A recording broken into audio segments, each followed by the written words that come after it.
Heather Knight, who's the captain of Sydney Thunder in the WBBL, that's Women's Big Bash League, is a key player in this story. Here's the deal.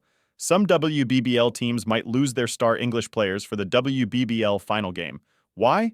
Because England's national team has a series in India starting on December 7th, and they've called up 9 WBBL players, including Heather Knight. Now, most of these players can skip a training camp in Oman, but England wants them in Mumbai by December 2nd.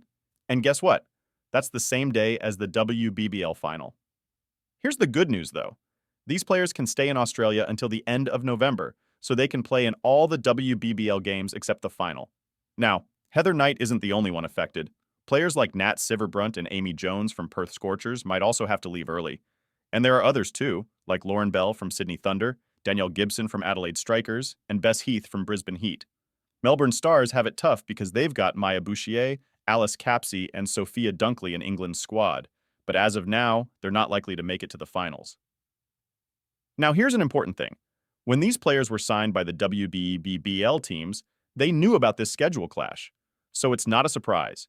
In the past, there were exceptions where players got permission to stay longer, and it could happen again this time to let the English players participate in the final.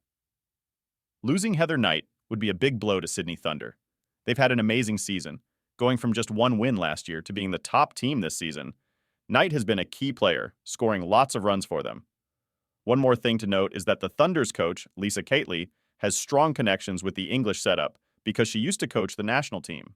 Perth Scorchers also want to keep their English players, especially Sciver-Brunt, who's a real star in the competition. She was initially signed for part of the season, but is expected to stay for the entire tournament unless England calls her. So, in a nutshell, some star English players might have to leave the WBBL early for international duty, but there's a chance they could stay longer if the right arrangements are made.